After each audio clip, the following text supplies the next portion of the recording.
There's a moment that hits you and you never quite forget it. Maybe you were cooking dinner and realized it had been 3 weeks since your daughter last called.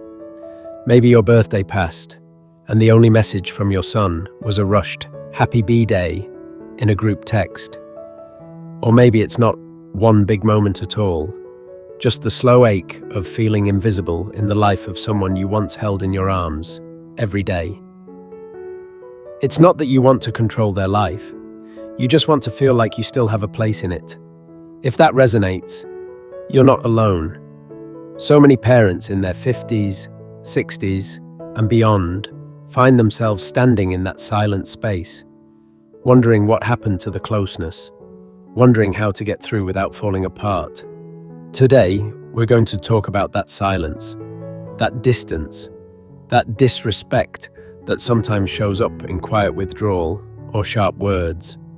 And more importantly, we'll talk about how you can meet it with strength, not struggle. Because you still matter, and it's not too late to reconnect. Before we dive in, if you find comfort in honest conversations like this, hit subscribe. We share stories that don't just pass time, they help make sense of it.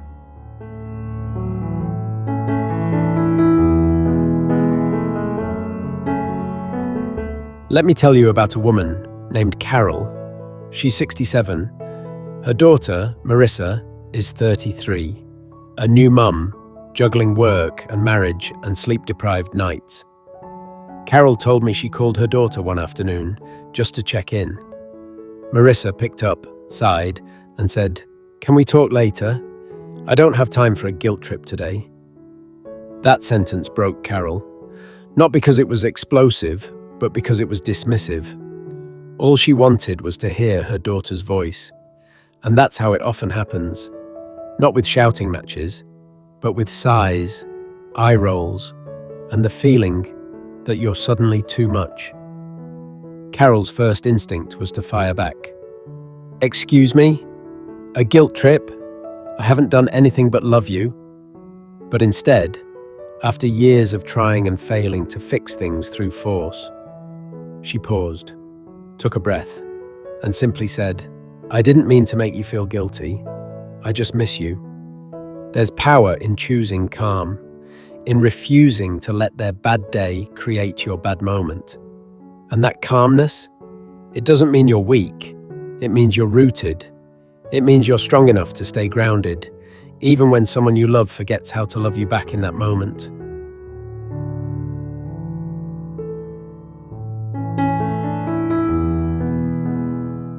Sometimes what looks like disrespect is really something else. Fear, shame, overwhelm, unprocessed hurt. That doesn't mean you should let it slide. But before you react, try this. Be curious. I once heard from a father named James. His son, Nate, had stopped calling altogether. Wouldn't return texts, wouldn't come to holiday dinners. James was furious until he found out Nate had been silently struggling with depression. He felt like a failure.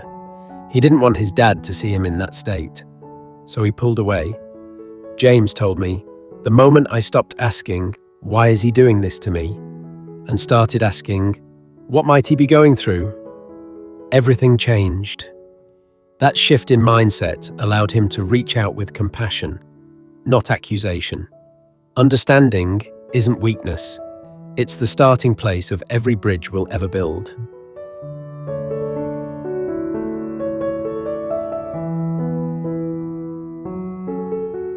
Now let's be clear, empathy doesn't mean being a doormat. You can understand why someone is acting out and still decide it's not okay. When your adult child raises their voice, lies, or treats you like you're disposable, it's not just kids being kids. They're grown, and adults have to be responsible for their impact, not just their intentions. But here's the key. When you set boundaries, do it from a calm, confident place. Imagine saying this, "I love hearing from you. I want us to talk more. But if the conversations turn sharp or disrespectful, I'm going to pause the call and we can try again later." Not angry, Not passive-aggressive, just clear. Boundaries aren't about punishing them, they're about protecting your peace. And the truth is, your peace is sacred. You've earned it.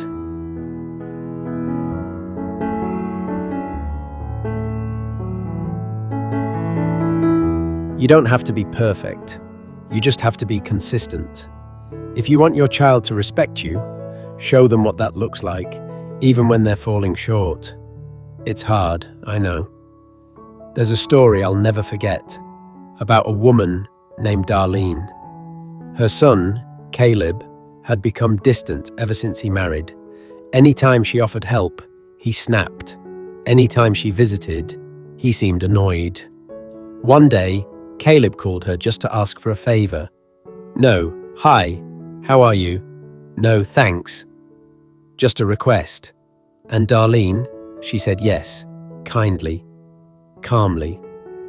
A few days later, Caleb texted her. Thanks for not making me feel bad about asking. I've been going through it. Sorry I haven't been great lately. He wouldn't have sent that message if she'd scolded or shut him out. He sent it because her grace gave him space. That's what modeling does. It plants quiet seeds that grow when no one's watching.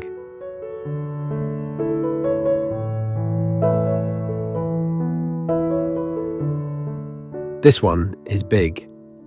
When our relationship with our child becomes all about the problem, about what's broken, we lose the chance to celebrate what's still good. So change the rhythm. Send them a funny memory, a photo of their childhood dog, a simple "saw this and thought of you." If they respond, don't use it as a chance to bring up old hurts.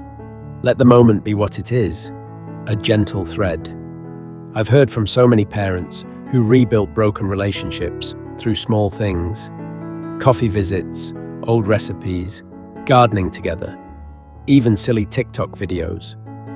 Because when the only time they hear from us is when we're upset, they stop picking up.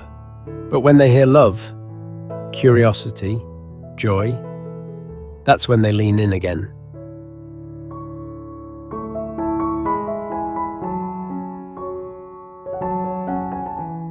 Now here's the part no one likes to hear. Sometimes you have to wait. You've tried. You've spoken kindly. You've reached out. You've set boundaries. And still, the distance stays. That's when the real test begins. Because the urge to fix, to chase, to explain, it's strong.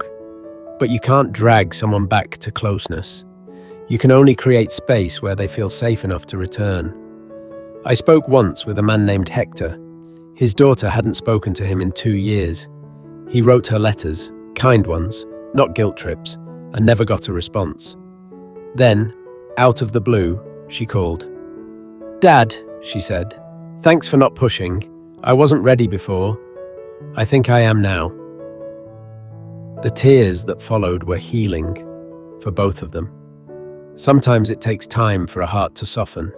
Sometimes people grow when you're not looking. Your job isn't to force that growth.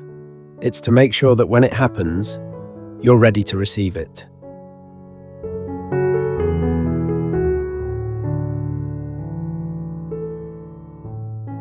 Here's what I've learned over the years and through the stories you've shared with me. Not every sharp word needs a comeback. Not every forgotten birthday needs a confrontation. Sometimes the strongest thing you can do is simply breathe and wait. Let the little things slide, not because you don't care, but because you do. Because you know that relationship isn't built in battles, it's built in trust. And that trust, it grows in quiet, steady soil. Invite them in, not just to the hard talks, but the light moments. Ask their thoughts on what show to watch next, or whether you should try that new restaurant downtown. Let them be part of your world, not just a subject of your worry.